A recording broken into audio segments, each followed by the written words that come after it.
ကျမကြီးနဲ့ပတ်သက်ပြီးအရေးပေါ်အခြေအနေတကူကြုံလာပြီးဆော့ရည်လေအဖိုးတန်ဆုံးနဲ့အရှားပါဆုံးကဘာလဲတီလားအချိန်မှာပဲဒီနေ့မှာတော့အလီတန်ဖိုးရှိလာတဲ့အချိန်တိုလေးအတွင်းမှာ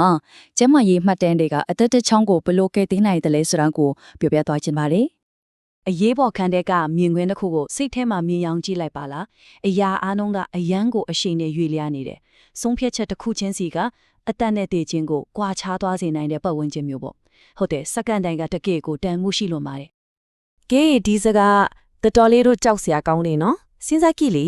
စက္ကန့်30တဲ့တော့အချိန်တွင်းမှာဆရာဝန်တယောက်ကဘေးဆေးပေးမလဲဘလို့ကုသမလဲဆိုတာကိုမြန်ဆုံးဆုံးဖြတ်ရတော့မှာအဲ့ဒီအချိန်မှာသာအချက်အလက်တွေကမပြည့်စုံဘူးဆိုရင်အသက်အန္တရာယ်ရှိတဲ့ဆုံးဖြတ်ချက်တွေဖြစ်သွားနိုင်တာပေါ့ဒီလိုအန္တရာယ်များတဲ့အခြေအနေတွေဘာကြောင့်ဖြစ်လာရတာလဲ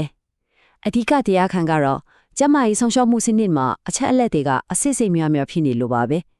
အဲ့ဒါဘာကိုဆိုလိုတာလဲဆိုတာကိုဆက်ပြီးလေ့လာကြည့်ကြအောင်လူတွေရဲ့အရေးကြီးတဲ့ကျမကြီးအချက်လက်တွေကနေရာအနှံ့မှာပြန်ကျဲနေတတ်တယ်လေမိသားစုဆရာဝန်စီမှာမှတ်တမ်းတစ်ပိုင်းအထူးကုစီမှာစီညွန်းတစ်ဆောင်ဆေးဆိုင်မှာဆေးဆိုင်ရင်တစ်မျိုးစီနေပေါ့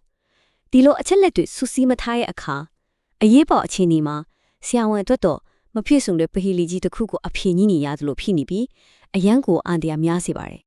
ဆိုတော့ဒီပြတ်တံမှာကိုတာမန်အစင်မပြေမှုလေးတစ်ခုလို့သဘောမချတဲ့မှုအချက်အလက်တွေဒီလိုပြန်ကျဲနေတာကကျမရေးစောင့်ရှောက်မှုရဲ့ဘေးကင်းလုံခြုံရေးမှာအကြီးမားဆုံးဟာကွက်ကြီးတစ်ခုဖြစ်နေတယ်ဆိုတာကိုပြနေတာပါဒီဂိမ်းကနန်းကိုတစ်ချက်ကြည့်လိုက်ပါတနစ်ကိုလူပေါင်း7မတန်းသူတို့ဒီဟာပြန်ကျဲနေတဲ့ကျမရေးမှတ်တမ်းဒီကြောင့်ဖြစ်တဲ့စီဝါအမားဒီကြောင့်မလို့အပဲစီယုံတက်နေရတာပါဒါကမှတ်တမ်းတင်နိုင်တဲ့လောက်ပဲရှိသေးတယ်နော်ဒီစနစ်ရဲ့အားနည်းချက်ကဘလောက်တောင်ကြီးမားနေလဲဆိုတာကိုဒီအချက်ကတသိပြောနေတာပါပဲကျင်းပြဿနာကိုတော့သိသွားပြီဒါဆိုအဖြေတစ်ခုရှိပါတယ်အဲ့ဒါကတော့အုတ်ထင်းသူကြီးစစ်ဆေးမှုလို့ခေါ်တဲ့စနစ်ကြိုက်ချင်းကပ်မှုတစ်ခုပါပဲ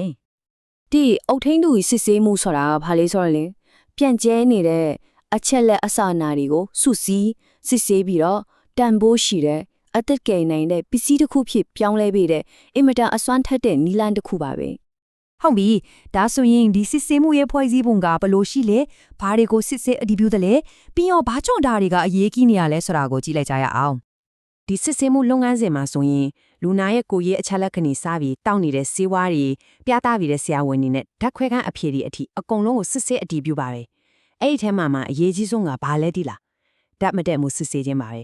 ဘာလို့လဲဆိုတော့ဒီချက်လက်တစ်ခုလွဲချွားသွားရုံနဲ့လူတက်ကိုအန်ရရဲ့စစ်စေနိုင်လို့ပါဒီစစ်ဆေးမှုပြီးသွားတဲ့အခါမှာလက်တွေ့မှာတကယ်အထုံးဝင်တဲ့ရလဒ်တွေထွက်လာပါတယ်ဥပမာအရေးပေါ်အခြေအနေအတွက်ဆေးကတ်ဆေးဝါး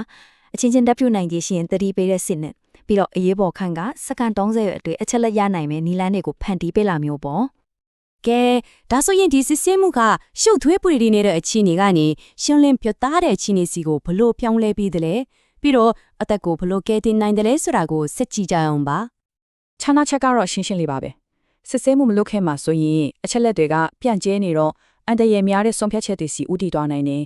စစ်ဆေးမှုပြီးသွားတဲ့အခါမှာတော့ဆရာဝန်ကအချက်လက်တွေကိုချက်ချင်းရနိုင်သွားပြီးယုံကြည်မှုရှိရှိနဲ့အသက်ကယ်တင်နိုင်တဲ့ဆုံးဖြတ်ချက်တွေကိုချနိုင်သွားတာပေါ့ဒါကြောင့်မို့လို့ဒီစစ်ဆေးမှုဆိုတာရုံးအလုပ်တွေလို့ရှုရှုထွေးထွေးလုပ်ရတဲ့လုပ်ငန်းစဉ်တစ်ခုမဟုတ်ပါဘူးဒါဟာကိုယ့်အသက်ကိုကိုယ်တိုင်ကာကွယ်ထိန်းသိမ်းတဲ့အင်မတန်မှအရေးကြီးတဲ့လုပ်ရတစ်ခုဖြစ်ပါတယ်ဆိုတော့လေနောက်ဆုံးအနေနဲ့ကိုဒီမေးခွန်းလေးတစ်ခုပြန်မေးကြည့်ဖို့ပါပဲကိုရဲ့ကျမကြီးရာဇဝင်ကအရေးပေါ်အခြေအနေတစ်ခုမှာကိုအသက်ကိုကယ်တင်နိုင်လောက်အောင်တကယ်ပဲရှင်းလင်းပြတ်သားနေပြီလားဆိုတာကိုပေါ့